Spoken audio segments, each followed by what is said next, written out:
The following program is the work of broadcast students from the British Columbia Institute of Technology. BCIT Magazine features news stories from around the Lower Mainland over the past week. Responsibility for the content of the show rests completely with the students and their BCIT instructors.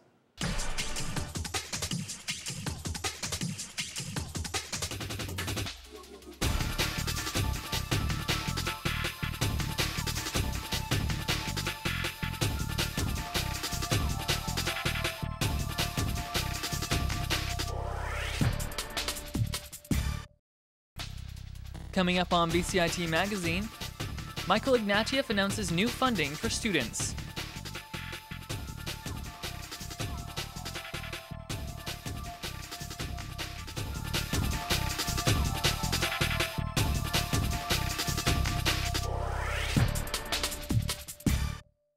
Hi, and welcome to BCIT Magazine.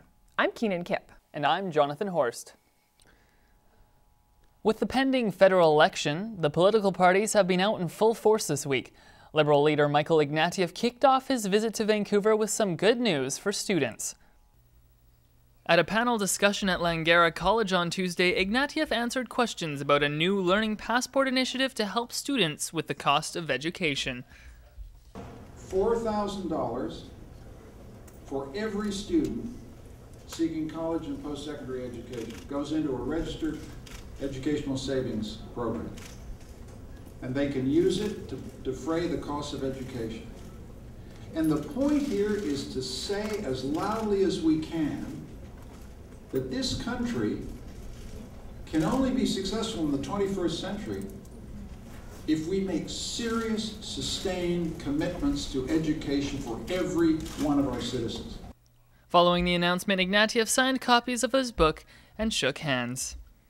Now, Sam Numsen has more on our election coverage. He joins us from the Evolution newsroom. Sam, following his appearance at Langara, Ignatieff made another announcement. What can you tell us about that? Keanan, Ignatieff seems to be seeking the senior vote. He spoke at a pharmacy in Burnaby where he said a Liberal government would offer a new secure retirement option.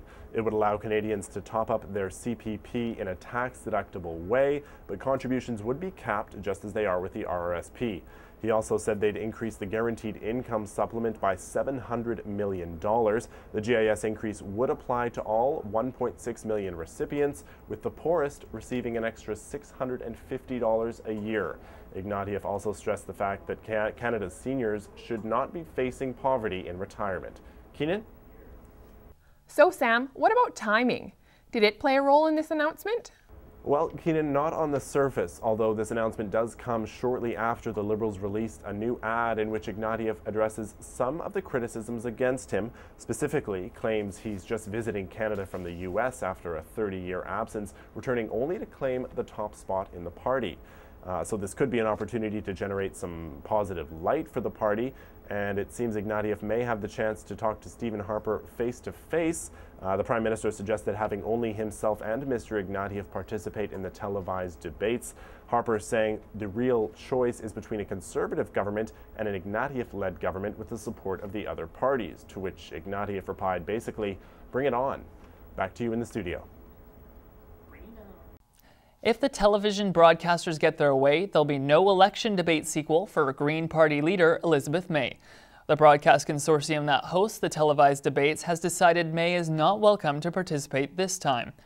Consortium spokesman Marco Dubé says only the four leaders whose parties are represented in the House of Commons, Conservative, Liberal, NDP, and Bloc Québécois, have been invited to participate. The Green Party has yet to elect an MP to the Commons. May was initially excluded from the debates in 2008, but a public outcry forced the other party leaders to agree to her participation. The fifth recall campaign in 3 months has failed. HST opponents say they won't be able to collect enough signatures to oust Environment Minister Terry Lake in the Kamloops North riding. NDP candidate Kennedy Stewart has come out saying that the HST is still the #1 concern for voters. At his campaign office in the riding of Burnaby Douglas, Stewart said only a third of people polled still support the tax.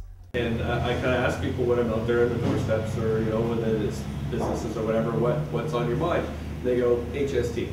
So this isn't something I'm pushing on people. This is something, I can hardly talk about anything else. They're still so angry about it. The polling I've seen on this, the most recent polling, says that actually only a third of people in the whole province, still 33% still supports the HST. Others are undecided or totally against it. So that's only a third of the province that's behind this thing.